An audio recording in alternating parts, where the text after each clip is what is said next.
Hello दोस्तों, आज हम लोग स्टार्ट करेंगे काव्य। तो काव्य होता क्या है, हम पहले इसकी परिभाषा देख लेते हैं। तो परिभाषा है रसात्मक वाक्यम काव्यम। अब इसका मतलब क्या होता है हिंदी में समझते हैं। रस युक्त वाक्य ही काव्य है। ये परिभाषा हमें किसने दी थी? आचार्य विश्वनाथ के द्वारा ये दी गई परिभाषा है। ये जो रस युक्त, तो ये रस युक्त क्या है, हम लोग आगे रस पढ़ेंगे। रस कैसे, बिल्कुल बहुत अच्छे तरीके से पढ़ेंगे रस। और रस में जैसे कि आप मान लीजिए किसी भी कविता को आप पढ़ते हैं तो उसमें देखते हैं कि जैसे हंसी कहीं कहीं आ जाती है, कहीं कहीं क्रोध वाला से वाक्य आ जाता है, कहीं कहीं माँ और बच्चे के प्यार का वाक्य आ जाता है, लाड प्यार का वाक्य आ जाता है माँ और बच्चे के। तो वहाँ रस होता है। अब आगे देखिए जैसे कि काव्य के भेद। तो काव्य के मुख्यतः दो भेद होते हैं, दृश्य काव्य और श्रव्य काव्य। कौन कौन से होते हैं? दृश्य काव्य होता है और श्रव्य काव्य होता है। तो ये दृश्य काव्य क्या होता है और श्रव्य काव्य क्या होता है, हम दोनों के बारे में चर्चा करते हैं।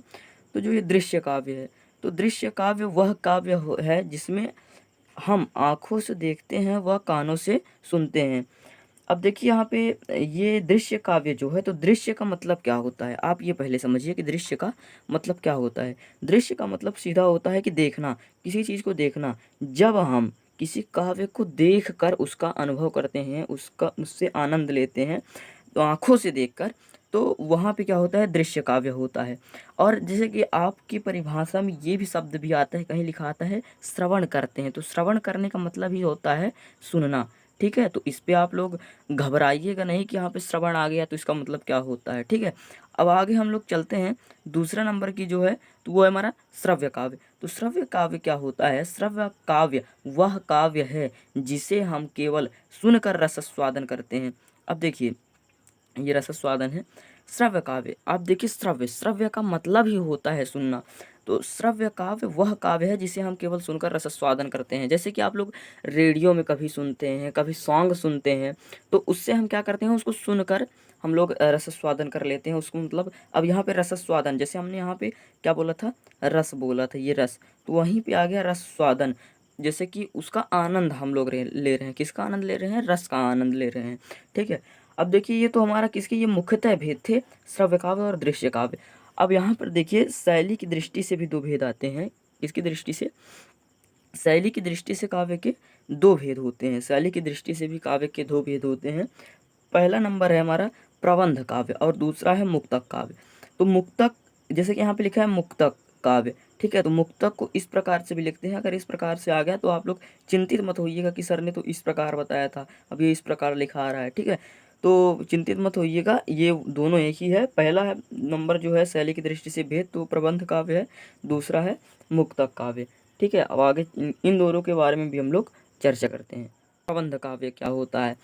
प्रबंध काव्य में कोई प्रमुख कथा या इतिहास प्रसिद्ध घटना के आदि से अंत तक का, यहाँ से देखिएगा, आदि से अंत तक का क्रमबद्ध रूप से चलती है। यहाँ पे जो प्रबंध काव्य होता है, तो यहाँ पे जैसे इतिहास प्रसिद्ध कोई घटना है, जैसे कि आप देख लीजिए रामायण को। ठीक है, रामायण क्या है? एक इतिहास प्रसिद्ध घटना है। वहाँ पे ये इतिहास प्रसिद्ध घटनाएं हैं और इनका वर्णन जो होता है तो आदि से अंत तक, मतलब शुरू से लेकर लास्ट तक होता है। तो इसमें क्या होता है कि इसमें मतलब बहुत सारी कहानियाँ बीच बीच में आती रहती हैं, सहायक कहानियाँ। आप लोग कभी पढ़ेंगे तो वहाँ पे लिखा होगा सहायक कहानियाँ बन के आती रहती है। तो सहायक का मतलब बीच बीच में कहानियाँ भी आती रहती हैं जो अलग से होती हैं, उस घटना के साथ साथ अलग से कहानियाँ भी आती हैं। और अब हम लोग देखते हैं मुक्तक काव्य। तो मुक्तक काव्य क्या होता है? मुक्तक काव्य में एक अनुभूति, एक भाव और एक ही कल्पना का चित्रण होता है। मतलब कि मुक्तक काव्य जो होता है तो केवल एक भाव का एक कल्पना का ही चित्रण होता है। मुक्तक काव्य की जो भाषा होती है ना बच्चों, वो बहुत ही सरल और स्पष्ट होती है। मतलब कि ये बहुत ही सरल और स्पष्ट इसकी भाषा होती है। मतलब यहाँ पे ये होती है। ठीक है, ये थोड़ा मिस्टेक्स लिखने में हो जाती है कभी कभी जब ध्यान नहीं देते हैं तो इसमें क्या होती है, बहुत ही सरल और स्पष्ट होती है। इसका प्रत्येक छंद स्वतंत्र होता है। लेकिन आप लोग ये सोचेंगे ये छंद क्या है, तो इसके बारे में भी हम आगे विस्तृत जो है विस्तृत से चर्चा करेंगे। ठीक है ना। अब देखिए मुक्तक काव्य अपने आप में एक पूर्ण रचना होती है। ये देखिए इसमें एक भाव, एक ही कल्पना का, एक ही अनुभूति का चित्रण होता है, लेकिन फिर भी ये अपने आप में क्या होती है, एक पूर्ण रचना होती है। मुक्तक काव्य अपने आप में एक पूर्ण रचना होती है। देखिए, हम लोगों ने प्रबंध काव्य के बारे में पढ़ चुके थे। तो प्रबंध काव्य के भी 3 भेद होते हैं। कितने भेद होते हैं बच्चों? 3 भेद होते हैं प्रबंध काव्य के। पहला है महाकाव्य, दूसरा है खंड काव्य और तीसरा नंबर है आख्यानक गीति। अब हम पढ़ेंगे महाकाव्य के बारे में। तो महाकाव्य में जीवन की विषाद व्याख्या होती है। बच्चों ध्यान दीजिएगा, शब्दों में विषाद व्याख्या होती है। विषाद व्याख्या का मतलब पूरे जीवन से A to Z, मतलब कि शुरू से लेके अंत तक की व्याख्या होती है। इसकी कथा इतिहास प्रसिद्ध होती है। जो इसकी कथा होती है इतिहास प्रसिद्ध होती है। हमने प्रबंध काव्य के भी डिफिनीशन में ये पढ़ा था बच्चों, आप लोग अपनी कॉपी में देख लीजिए। और महाकाव्य सर्गबद्ध होता है। कैसा होता है महाकाव्य? सर्गबद्ध होता है। इसमें लगभग 7 से 8 सर्ग होते हैं। ठीक है, उदाहरण इसका देख लेते हैं। रामचरितमानस गोस्वामी तुलसीदास जी के द्वारा लिखी गई थी। पद्मावत मलिक मोहम्मद जायसी के द्वारा लिखी गई थी। ठीक है, अब हम देखते हैं खंड काव्य के बारे में। देखिए, अब दूसरा नंबर जो है तो क्या है? खंड काव्य।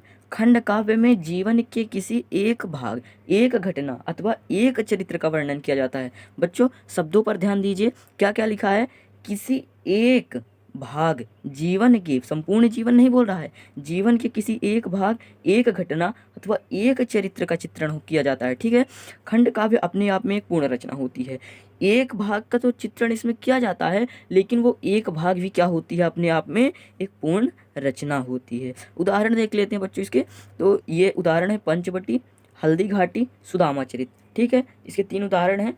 एग्जाम में आप लोग इतना भी लिखेंगे, फुल मार्क्स आपको मिलेंगे, कोई दिक्कत नहीं रहेगी। देखिए, तीसरा नंबर जो है वो है आख्यानक गीति। आख्यानक गीति क्या होती है? आगे पढ़ते हैं। महाकाव्य और खंड काव्य से भिन्न पदबद्ध कहानी का नाम आख्यानक गीति है। अब देखिए बच्चों, इसमें ध्यान दीजिए, महाकाव्य और खंड काव्य से भिन्न, ना ये महाकाव्य होता है ना ये खंड काव्य होता है। उससे अलग पद्यबद्ध कहानी का नाम आख्यानक गीति है। ये कहानी का नाम आख्यानक गीति है। इसमें वीरता, साहस, पराक्रम, प्रेम, बलिदान और करुणा आदि से संबंधित प्रेरक घटना प्रसंगों को कथा के माध्यम से अभिव्यक्त किया जाता है। बच्चों शब्दों पर ध्यान दीजिएगा, क्या लिखा है? वीरता, साहस, पराक्रम, प्रेम, बलिदान और करुणा आदि से संबंधित प्रेरक घटना। इनसे जो संबंधित प्रेरक घटनाएं हैं उनको कथा के माध्यम से अभिव्यक्त किया जाता है। कथा या कहानी के माध्यम से अभिव्यक्त किया जाता है, हमारे सामने रखा जाता है।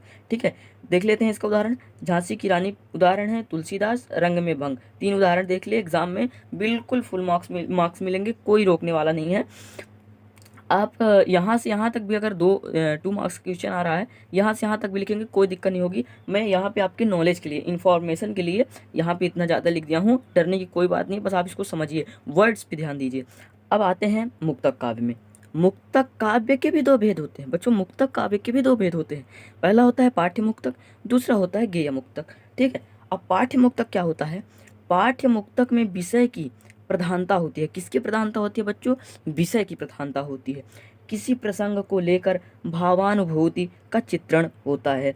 किसी भी प्रसंग को लेकर उसमें भावानुभूति, भाव से उसका चित्रण किया जाता है, तथा किसी विचार या रीति का भी चित्रण किया जाता है। किसी विचार और रीति का भी इसमें चित्रण किया जाता है। इसके उदाहरण देख लेते हैं। कबीर तुलसीदास रहीम के भक्ति एवं नीति के दोहे। ठीक है ना, कबीर तुलसीदास रहीम के भक्ति और नीति के जो दोहे हैं वो हमारे पाठ्य मुक्तक के क्या है? उदाहरण है। ठीक है, एग्जाम्पल्स हैं।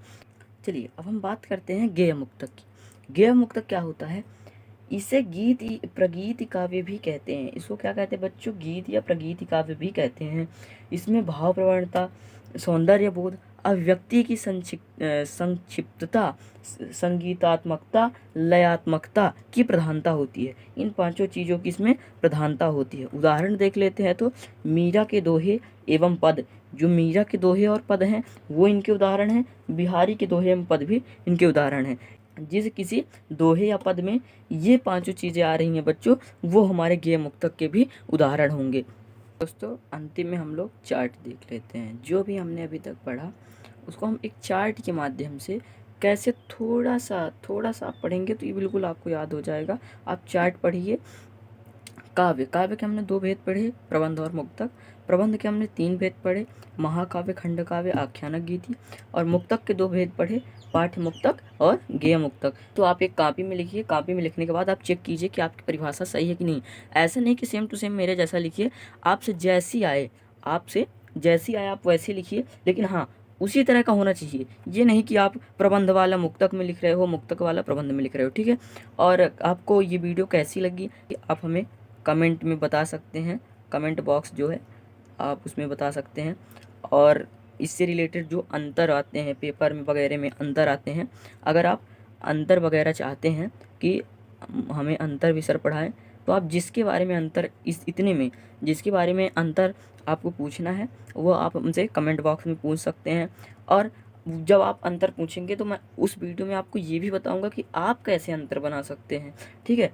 और इसके बाद नेक्स्ट जो हमारा जो नेक्स्ट लेसन रहेगा वो रहेगा रस का। किसका रहेगा? रस का। क्योंकि जो हमने अभी इसमें काव्य में पढ़ा तो हमने इसकी परिभाषा में भी रस पढ़ा, इसकी परिभाषा में भी रस पढ़ा, तो मतलब रस बहुत ज़रूरी है, इसलिए हम लोग रस को नेक्स्ट में करेंगे। और ये भी आपको बताएंगे कि रस में से कौन कितना इम्पोर्टेंट है, ठीक है, पेपर में क्या क्या आता है, ठीक है ना। तो चलिए, धन्यवाद, thanks for watching this video.